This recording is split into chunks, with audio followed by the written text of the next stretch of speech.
तो welcome students, एक बार फिर से आप सभी का स्वागत है मेरे यूट्यूब चैनल पे। तो आज की इस वीडियो में हम जो आपका एक्सीलेंट का मॉडल पेपर 4 है उसका पार्ट 2 सॉल्व करेंगे। तो इसमें हम पार्ट 2 का जो सेशन सी है, क्वेश्चन नंबर 13 से लेके 22 तक हम इसको सॉल्व करेंगे। तो फर्स्ट क्वेश्चन है, डिस्क्राइब द कैरेक्टरिस्टिक्स। कैरेक्टरिस्टिक्स मतलब क्वालिटी या विशेषताएं। ओके, तो describe the characteristics and uses of coke. तो कॉक की क्या क्या क्वालिटीज़ है पहले वो बताना है, फिर कहाँ कहाँ यूज़ होता है वो सारी चीज़ें बतानी है। ओके, तो देखो, coke is a hard, black and process substance, है ना। कॉक काफ़ी हार्ड होता है, मतलब सख्त होता है, ये ब्लैक कलर के होते हैं और ये प्रोसेस होता है। प्रोसेस मतलब इसमें काफ़ी छोटे छोटे छेद होते हैं जिनको आप आंखों से देख नहीं सकते। जैसे पत्तियों के नीचे की साइड भी छोटे छोटे पोर्स होते हैं जिनको आप स्टोमाटा बोलते हो, उस तरह से। It is most pure form of carbon. तो कोक है, ये कार्बन की सबसे प्योर फॉर्म है। याद रखना, जो हमारा कोयला होता है कोल, उससे ये काफ़ी अलग है। ठीक है, उससे भी ज़्यादा प्योर होता है। Coke has high carbon content. तो कोक के अंदर सबसे ज़्यादा आपको कार्बन मिलेगा and Burns without producing smoke. और ये जो कोक है विदाउट स्मोक चलता है, विदाउट फ्लेम चलता है। यहाँ पर आप एक कोक का डायग्राम भी देख सकते हो। ओके, ये डायग्राम सिर्फ आपको समझाने के लिए है और ये क्वेश्चन काफ़ी इंपॉर्टेंट है, ये आता रहता है, तो इसको अच्छे से करना। अब ये कॉक कहाँ कहाँ यूज़ होता है। Use it, it is use as a fuel. ये फ्यूल के रूप में यूज़ होता है। It is use in the manufacture of steel. Steel वगैरह को मैन्युफैक्चर करने में इसका यूज़ लिया जाता है। It is use as reducing agent in the extraction of metals. Metals को निकालने के लिए जो रेड्यूसिंग एजेंट होता है उसकी तरह भी इसका यूज़ किया जाता है। तो ये क्वेश्चन नंबर 13 आपका कंप्लीट। अब चलता है क्वेश्चन नंबर 14 पे। ये है आपका क्वेश्चन नंबर 14। इसके अंदर आपको ट्रू एंड फॉल्स बताने हैं। तो फर्स्ट क्वेश्चन है इसमें, separating the grains from the chaff is called threshing. ये फॉल्स है। ओके, उसे थ्रेशिंग नहीं, उसे विनोइंग बोलते हैं। Second, removing weeds is called ploughing. ये भी पूरी तरह से फॉल्स है। वीड्स मतलब चारा। ओके, चारे को रिमूव करने का जो प्रोसेस होता है उसे वीडिंग बोलते हैं, ना कि प्लॉगिंग। तो ये भी फॉल्स हो जाएगा। Manure provides humus to the soil in abundance. Okay, तो जो मैनु अबंडेंस का मतलब होता है प्रचुर मात्रा में। तो जो मैनुअर है वो जो मिट्टी है उसे पर्याप्त मात्रा में नमी देते हैं या नहीं। ह्यूमस का मतलब नमी, तो ये ट्रू है। ओके, ये एक लाइन पढ़ी होगी आपने, जो मैनुअर है वो सॉइल की वाटर होल्डिंग कैपेसिटी बढ़ाते हैं, तो उससे ह्यूमस भी बढ़ती है। नेक्स्ट है, proper storage is essential. Essential मतलब जरूरी, to protect seeds from pests and micro organism. तो ये बोल रहा है कि जो आपके सीड्स वगैरह होते हैं, अनाज वगैरह होते हैं, उनको प्रोटेक्ट करना है किस किस से, कीड़े मकोड़ों से और माइक्रो ऑर्गेनिज्म से। तो उसके लिए एक आपके पास प्रॉपर स्टोरेज होना चाहिए। तो ये बात सही है या गलत है? ये बात एकदम सही है, इसमें भी ट्रू आ जाएगा। ओके, तो ये ट्रू एंड फॉल्स आपका कंप्लीट होता है। अब चलते हैं नेक्स्ट पे। नेक्स्ट में आपको रीजंस देने हैं। ठीक है, तो 15 क्वेश्चन का first point, why water is not use to control fire involving electric equipment.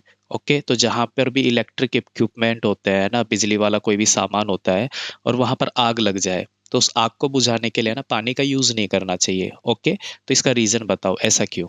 तो देखो, water is not use to control fire involving electric equipment. पानी को कभी भी ऐसी जगह पर यूज नहीं करना चाहिए जहां पर इलेक्ट्रिक इक्विपमेंट है और वहां पर आग लगी हो।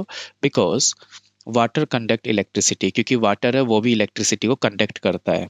Using water can cause electric shock. अगर इलेक्ट्रिक इक्विपमेंट में आग लग जाए और वहां पे आप वाटर का यूज करोगे तो उसे शॉक लग सकता है, झटका लग सकता है। किसको? टू द पर्सन एंड में इंक्रीज द डेंजर। तो जो भी पर्सन पानी छिड़क रहा है उसे झटका ले सकता है और ये खतरे की बात है। तो ठीक है, क्वेश्चन नंबर 15 के बाद चलते हैं 16 पे। Paper itself catch fire easily. जब आप कोई भी पेपर है उसे अकेले को जलाते हो तो आसानी से जल जाता है। Whereas a piece of paper warp around a aluminium pipe does not. और दूसरा केस ये होता है कि जब कोई एल्यूमिनियम का पाइप है, उसके चारों तरफ आप कोई पेपर लपेट देते हो या चिपका देते हो, तो उस पेपर को जलाना आसान नहीं होता है, ठीक है? ऐसा क्यों होता है? तो देखो, paper catch fire easily because, तो पेपर बहुत जल्दी आग क्यों पकड़ता है? वो इसलिए it quickly reaches it's initial temperature. तो पहले तो ये समझो कि इनिशियल टेम्परेचर क्या होता है। इनिशियल टेम्परेचर का मतलब होता है किसी भी चीज़ को जलने के लिए जो मिनिमम टेम्परेचर चाहिए होता है वो इनिशियल टेम्परेचर होता है। ओके, तो जब आप पेपर को जलाते हो तो वो फटाफट से अपने इनिशियल टेम्परेचर पे आ जाता है और जलना शुरू कर देता है। लेकिन but when paper is warp around an aluminium pipe, जब किसी पेपर को आप एल्यूमिनियम पाइप के चारों तरफ चिपका देते हो या लपेट देते हो, तो क्या होता है? The aluminium absorb the heat. तो आप पेपर को जलाने की कोशिश करते हो, लेकिन पेपर की सारी हीट को एल्यूमिनियम है वो अपने अंदर सोखता रहता है। So the paper does not reach it initial temperature. तो पेपर कभी भी अपने इनिशियल टेम्परेचर पे पहुंच नहीं पाता। And does not catch fire, और इस वजह से पेपर में आग भी नहीं लगती है। ओके, तो ये हो गया आपका क्वेश्चन नंबर 15 का सेकेंड। अब देखो क्वेश्चन नंबर 16 में आपको कॉलम मैच करना है। ओके, तो इसमें जो लैरिंक्स है ये सी से मैच हो जाएगा। Bulb in the front of the throat, throat के सामने की साइड एक बल्ब होता है, उसको लैरिंक्स बोल देते हैं। टेस्ट्रोजन, ओके, टेस्टेरोन। टेस्टेरोन क्या होता है? एक हार्मोन होता है जो कि सेक्रेट करता है, निकलता है, मतलब कहाँ से? टेस्टिस से। एक है ईस्ट्रोजन, ईस्ट्रोजन भी एक हार्मोन है जो कि फीमेल्स में मिलता है और ये निकलता है ओवरेज से। नेक्स्ट है गेटोर। तो गेटोर एक बीमारी है जिसमें गला सूज के मोटा हो जाता है। तो ये कहाँ होता है? थायराइड ग्लैंड डिजीज, आपके थायराइड ग्लैंड्स है उसकी एक बीमारी है गेटोर। ओके, तो अब चलते हैं नेक्स्ट क्वेश्चन पे। नेक्स्ट क्वेश्चन है आपका सेक्शन सी का। In the following situation identify the agent exerting the force. Okay, कुछ सिचुएशन आपको देगा तो उसमें आपको ये बताना है कि कौन सी चीज़ तो फोर्स अप्लाई कर रही है, and the object on which it acts, और कौन से ऑब्जेक्ट पे फोर्स लग रहा है वो चीज़ें आपको बतानी है। फिर आपको क्या बताना है? State the effect of the force in each case, और जितने भी सारे केस है उसे फोर्स से क्या इफेक्ट हो रहा है, ठीक है, वो सारी चीज़ आपको बतानी है। तो फर्स्ट क्वेश्चन है इसमें, squeezing a pipe, sorry, squeezing a piece of lemon between the fingers to excrete it's juice. Okay, तो किसी भी नींबू को अपने हाथ में पकड़ कर उंगलियों से दबाना और उसका जूस निकालना, जैसे कि डायग्राम में देख सकते हो, उंगलियों से एक नींबू को दबाया जा रहा है और फिर यहाँ नीचे जूस निकल रहा है। तो इसमें क्या क्या हो रहा है? पहला तो आपको बताना है एजेंट एक्सक्रिएटिंग द फोर्स, फोर्स कौन अप्लाई कर रहा है? तो हमारी जो फिंगर्स है वो फोर्स अप्लाई कर रही है और मस्कुलर फोर्स अप्लाई कर रही है क्योंकि हमारे फिंगर्स में मसल्स वगैरह होते हैं। ओके, तो नेक्स्ट है object on which the force act, और किस पे ये फोर्स लग रहा है? लेमन पे फोर्स लग रहा है। अब इफेक्ट ऑफ द फोर्स, उससे इफेक्ट क्या पड़ रहा है? तो देखो इफेक्ट ये पड़ रहा है द लेमन गेट्स स्क्वेज्ड, जो नींबू है वो पिचक रहा है, ठीक है, अपना शेप चेंज कर रहा है फोर्स की वजह से। एंड इट शेप चेंज, हाँ, और उसका शेप चेंज हो रहा है। सो जूस कम आउट, और लेमन से जूस आ जाता है, ठीक है। इसके बाद चलते हैं 17 के बी पार्ट पे। 17 के बी पार्ट में देखो क्या है, taking out paste from A toothpaste tube. कोई भी टूथपेस्ट का ट्यूब है उसको आप प्रेस करके उससे पेस्ट बाहर निकाल रहे हो, तो इसमें क्या क्या हो रहा है? तो agent exerting the force, force कौन लगा रहा है? सेम हमारी फिंगर्स फोर्स लगा रही है टेस्ट ट्यूब के अंदर, यहाँ डायग्राम में आप देख सकते हो। ओके, तो हमारी फिंगर्स मस्कुलर फोर्स अप्लाई करती है, ठीक है। नेक्स्ट है object on which the force act, और कौन सी चीज के ऊपर फोर्स लगा? तो टूथपेस्ट के ऊपर हम फोर्स लगा रहे हैं। इफेक्ट क्या हुआ इससे? इफेक्ट ये हुआ द ट्यूब गेट प्रेस्ड, जो कोलगेट जो आपकी ट्यूब है, ओके, वो दबेगी एंड टूथपेस्ट कम आउट, और ट्यूब के अंदर से जो टूथपेस्ट है वो बाहर आ जाएगा। चलो चलते हैं नेक्स्ट क्वेश्चन पे। A load suspended from A spring, एक लोड है ना, कोई वजन है उसे स्प्रिंग से लटकाया हुआ है, सस्पेंडेड मतलब लटकाना। while its other end is on a hooked fixed to a wall, और इसका स्प्रिंग का दूसरा सिरा दीवार से लगाया हुआ है। तो यहाँ देखो एक स्प्रिंग है, ओके, स्प्रिंग का एक सिरा तो दीवार से अटैच्ड है और दूसरे सिरे पे एक लोड लटकाया हुआ है, ओके, एक वजन लटकाया हुआ है। तो यहाँ पर क्या क्या हो रहा है? यहाँ पर देखो अब agent x creating the force, किसकी वजह से फोर्स लग रहा है ना? तो फोर्स लग रहा है due to the gravitational force. तो जो लोड आपने लटकाया हुआ है ओके, उसको क्या कर रही है, ग्रेविटी अपनी तरफ खींच रही है। ओके, तो ग्रेविटी कौन सा फोर्स लगाती है, ग्रेविटेशनल फोर्स। तो यहाँ पर जो फोर्स अप्लाई हो रहा है वो ग्रेविटेशनल फोर्स की वजह से अप्लाई हो रहा है। और किस चीज पे ये फोर्स लग रहा है ना, object on which the force act. तो ये फोर्स लग रहा है जो लोड आपने नीचे लटकाया हुआ है उस पे। ठीक है, इससे इफेक्ट क्या पड़ेगा, इफेक्ट ये पड़ेगा द स्प्रिंग गेट स्ट्रेचेड, वो स्प्रिंग बेटा खिंच के थोड़ी बड़ी हो जाएगी, due to the weight of the load. जो नीचे ये लोड लटकाया हुआ है हमने, इसके वेट की वजह से जो स्प्रिंग है थोड़ी स्ट्रेच होके बड़ी हो जाएगी। ओके, तो ये हो गया हमारा ये वाला क्वेश्चन। नेक्स्ट क्वेश्चन पे चलते हैं अब। नेक्स्ट क्वेश्चन में पूछ रहा है, an athlete making a high jump, कि कोई खिलाड़ी है वो एक हाई जंप कर रहा है, टू क्लियर द बार, ये जो बार लगा हुआ है बीच में, ये जो डंडी वगैरह लग रही है इसके ऊपर, ए सर्टेन हाइट, और कुछ ऊंचाई तक ये जंप करता है। तो इसमें देखो, एजेंट एक्सक्रिएटिंग द फोर्स, कौन फोर्स लगा रहा है, एथलीट्स लेग्स। ओके, जब वो जंप किया तो अपनी टांगों की हेल्प से, लेग्स की हेल्प से उसने फोर्स लगाया, और ये मस्कुलर फोर्स में आता है। Okay, object on which the force act, तो उसने अपनी टांगों से कहाँ फोर्स लगाया, उसने ग्राउंड पे फोर्स लगाया। इफेक्ट क्या हुआ इससे, इफेक्ट ये हुआ, the ground pushes the athlete upward, ground है ना एथलीट को ऊपर की साइड धक्का देता है, allowing the athlete to jump high and clear the bar.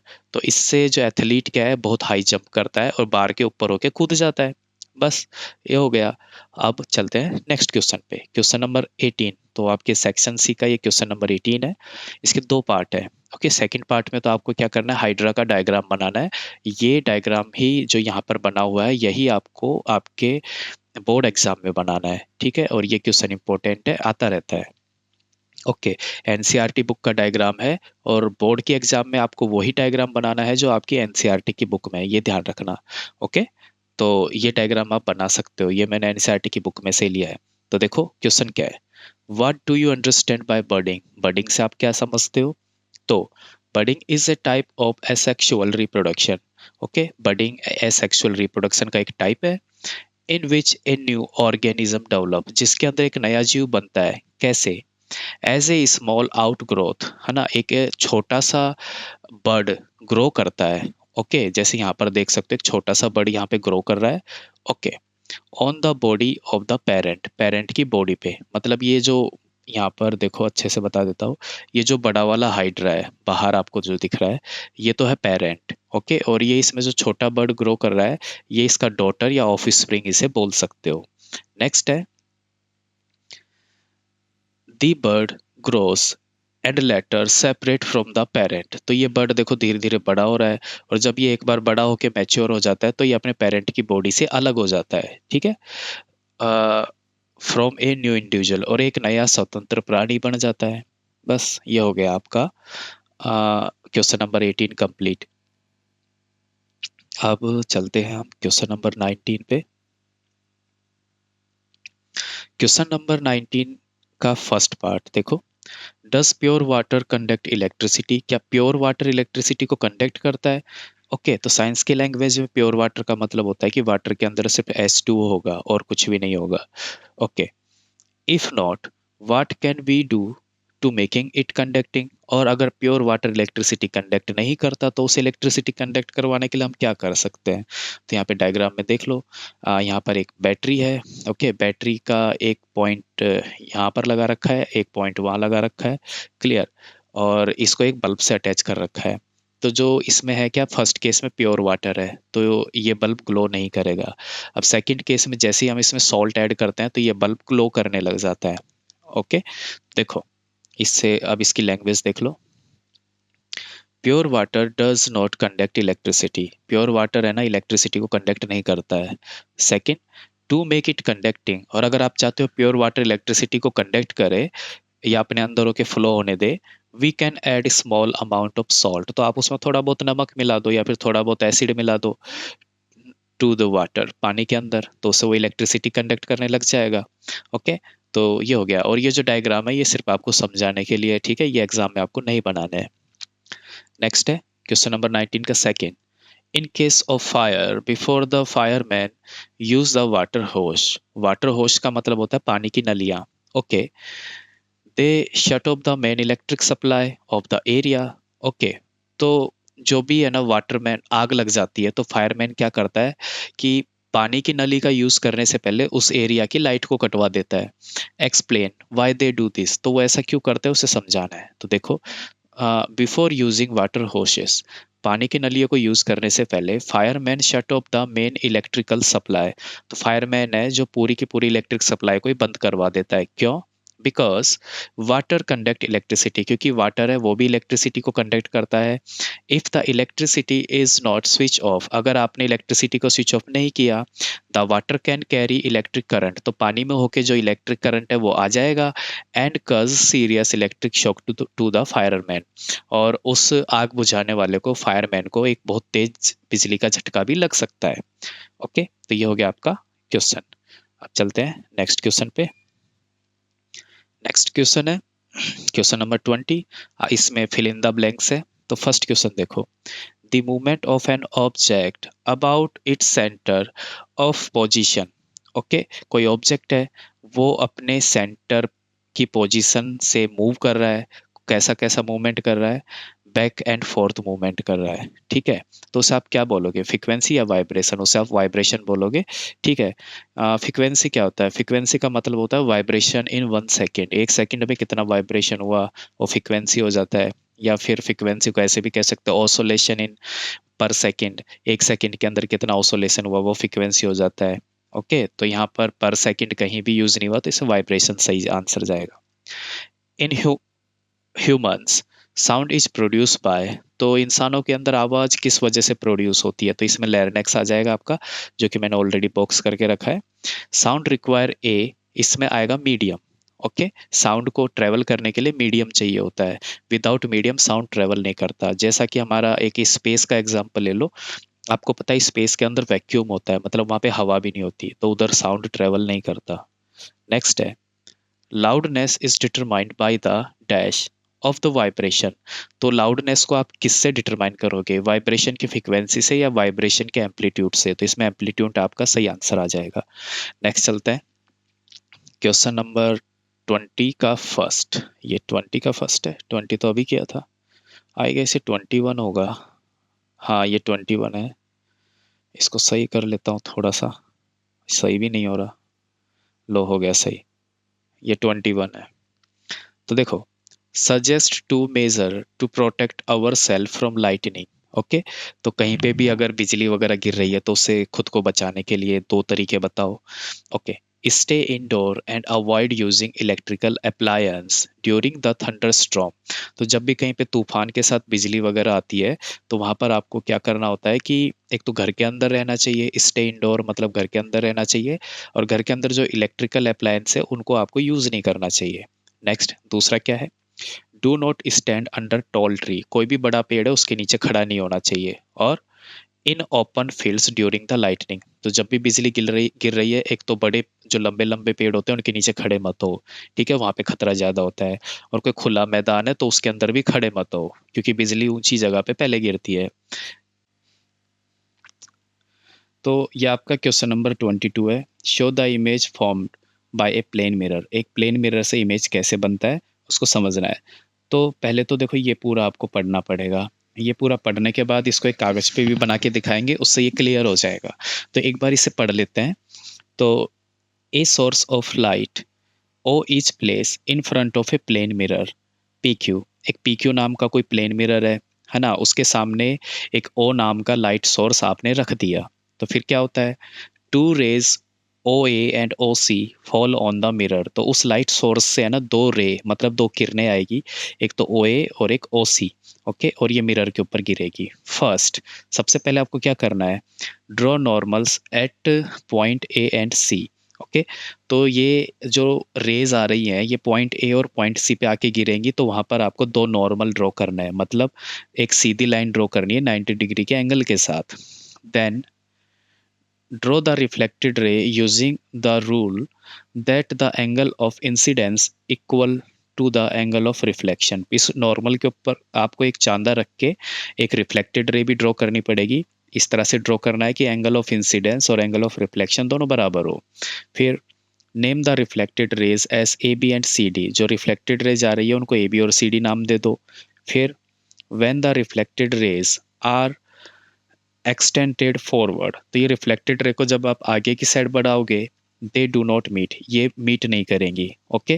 But when they are extended backward, लेकिन इन रेस को जब आप पीछे की साइड बढ़ाओगे, they meet at a point, तो एक पॉइंट पे मिल जाएगी आई, उस पॉइंट को नाम दे दिया आई, बिहाइंड द मिरर, और ये मिरर के पीछे होगा। तो फॉर एन आई ई, अब एक डायग्राम में एक आई भी प्लेस्ड होगी जिसका नाम ई है। The reflected rays appear to come from a point I, तो आंखों को ऐसा लगेगा कि वो रिफ्लेक्टेड रे है ना आई पॉइंट से आ रही है जो कि मिरर के पीछे है, okay. O is a virtual image, यहाँ पर ओ डैश है actually, O dash is a virtual image of the source, और जो ओ डैश है मिरर के पीछे जो बन रहा है वो आपका जो इमेज था उसका वर्चुअल इमेज है। O is form at I, okay, जो कि आई पे बन रहा है। This image can not be obtained on a screen, तो ये जो इमेज बना है मिरर के अंदर इसको आप स्क्रीन पे नहीं ले सकते, मतलब ये इमेज वर्चुअल है, ठीक है। तो ये तो हमने पढ़ के समझ लिया, अब इसको समझते हैं एक थोड़ा ड्रॉ करके। तो स्टूडेंट्स ये हम आ गए हमारे मोबाइल की स्क्रीन पे। तो जो हमारा क्वेश्चन था, show the image form by a plane mirror, तो इसको कैसे बनाना है उसकी प्रैक्टिस हम यहाँ पर करेंगे। तो फर्स्ट लाइन थी, a source of light O is place in front of a plane mirror, कि एक लाइट का सोर्स है ओ, वो प्लेन मिरर के सामने रखा हुआ है। तो पहले तो एक प्लेन मिरर बना लेते हैं, ओके। ये प्लेन मिरर है, इसको नाम देना है अपन को पी क्यू, क्योंकि बुक में ऐसा ही लिखा है, ओके।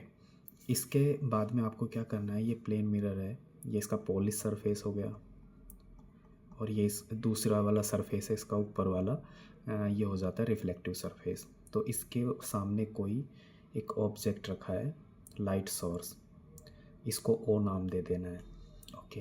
अब सेकंड लाइन में क्या है, two rays O A and O C fall on the mirror, तो इस लाइट सोर्स से दो रेज आ रही हैं, ओके। एक तो आ रही है ओ ए, तो इसको ए नाम दे दो, और एक दूसरी रे आ रही है ओ सी, तो इसको सी नाम दे दो, ओके। तो इसको हमने सी नाम दे दिया। अब तो ये दोनों रेज आ रही हैं, ओके।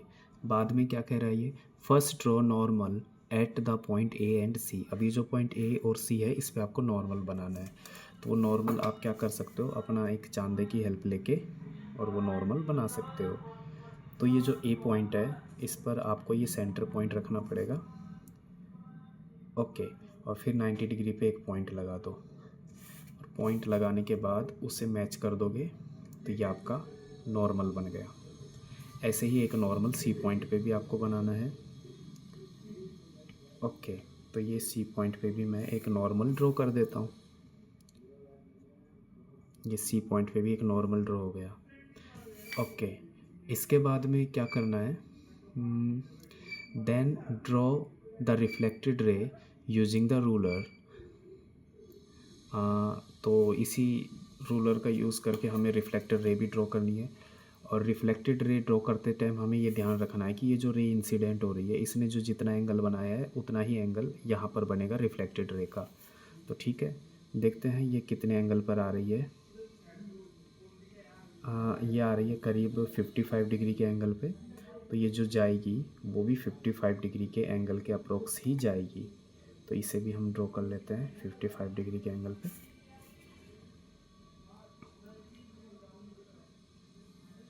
ओके। तो ये रे चलेगी पहले वाली, अब दूसरी वाली रे के साथ भी सेम यही काम करना है। देखते हैं ये कितने डिग्री पे आ रही है, ये करीब 40 डिग्री से थोड़ा ज़्यादा, मतलब करीब 43 डिग्री पे आ रही है। तो यहाँ पर भी 43 डिग्री पे एक पॉइंट लगा लेंगे और इसको 43 डिग्री पे रिफ्लेक्ट कर देंगे, ओके। तो इस तरह से ये डायग्राम और बन गया। आगे ये बोल रहा है, name the reflected ray A B and C D, तो ए से ये जो रिफ्लेक्टेड रे जा रही है इसको ए बी नाम दे दो, और जो ये सी से जा रही है इसको सी डी नाम दे दो। फिर आप देखोगे व्हेन द रिफ्लेक्टेड रे, ये दोनों रिफ्लेक्टेड रे है, जब आप इनको एक्सटेंड करोगे आगे बढ़ाओगे, ओके, तो तब आप ये पाओगे कि ये एक दूसरे को कहीं पे भी कट नहीं कर रही है ना। और जब तक इमेज ये लाइन्स एक दूसरे को कट नहीं करेगी इमेज नहीं बनेगी। तो हम इसे क्या करेंगे, पीछे की साइड एक्सटेंड करते हैं, पीछे की साइड बढ़ाते हैं। ओके, दोनों लाइनों को पीछे की साइड बढ़ाते हैं। और पीछे की साइड बढ़ाएंगे तो ये कहीं न कहीं पे कट करेंगी। ओके, जैसा कि ये यहाँ पे कट कर दिया, इसे थोड़ा और आगे बढ़ाते तो ये कट कर देंगी कहीं ना कहीं। ओके, अब ये जहाँ पे कट हुआ है, okay, but when they are extended backward, जब इनको पीछे की साइड हमने बढ़ाया, they meet at a point I, तो वो जिस पॉइंट पे कट करेंगे उसे आई नाम दे दो। ओके, बिहाइंड द मिरर, और ये मिरर के आगे का साइड है और ये मिरर के पीछे का साइड है, तो यहाँ पर इसे आई नाम दे दिया। ओके, फॉर एन आई ई, आपको यहाँ पर कोई आँख है। ओके, ये एक आँख बना दी अपन ने। ओके, अब ये जो आँख है, ओके, अब ये इस इमेज को देख रही है जो मिरर के पीछे बन रही है। तो for an eye E the reflected ray appears, तो इस आँख को ऐसा लगेगा जो ये रिफ्लेक्टेड रे आ रही है ना, ये मिरर के पीछे से आ रही है। क्लियर? ओके, तो ये जो मिरर के पीछे इमेज बन रही है इसको वर्चुअल इमेज बोल देंगे। तो इस तरह से स्टूडेंट्स आपको क्या करना है, ये डायग्राम ड्रॉ करना है। उसके बाद आपका ये 22 का लास्ट क्वेश्चन है, what is the angle of incidence of a ray if the reflected ray is at an angle of 90 degree to the incident ray. तो देखो ये काफ़ी ट्रिकी क्वेश्चन है, बच्चे इसमें गड़बड़ कर देते हैं, इसमें आंसर 90 दे देते हैं, लेकिन इस क्वेश्चन को ध्यान से पढ़ो। तो देखो ये नीचे एक मिरर है, ओके, मिरर लगा हुआ है, इसको नाम दे देते हैं ए बी। ओके, डायग्राम सिर्फ समझने के लिए। और ये जो रे आ रही है इसको आप बोल देते हो इंसिडेंट रे।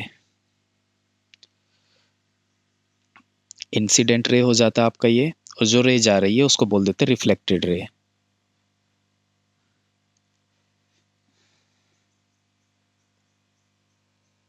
ओके, तो यहाँ पर देखो क्या बोल रहा है ये, what is the angle of incidence of a ray, है ना, कि एंगल ऑफ इंसिडेंस क्या होगा। एंगल ऑफ इंसिडेंस ये होता है, ओके, ये नॉर्मल है हमारा बीच में, तो एंगल ऑफ इंसिडेंस होता है जो इंसिडेंट रे और नॉर्मल के बीच में जो एंगल बन रहा है ये इतना सा, ये होता है एंगल ऑफ इंसिडेंस। ओके, इसको मैं दूसरे कलर से बना देता हूँ, ये जो ग्रीन कलर से मैंने एंगल बनाई एंगल ऑफ इंसिडेंस है। ओके, आगे देखो, इफ द रिफ्लेक्टेड रे, एक तो इसने बोला reflected ray is at angle of 90 degree, reflected ray 90 degree का एंगल है किसके साथ, इंसिडेंट रे के साथ। ओके, तो मतलब ये आपकी रिफ्लेक्टेड रे है और ये आपकी इंसिडेंट रे है। तो इन दोनों रे के बीच में जो एंगल है ये वाला पूरा एंगल ये 90 डिग्री का है। ओके, ये एंगल 90 डिग्री का है। तो देखो इसको सोल्व कैसे करना है, आपको पता है कि इंसिडेंट एंगल और ये जो रिफ्लेक्टेड एंगल है दोनों इक्वल होते हैं, है ना। Angle of incidence is equal to angle of reflection.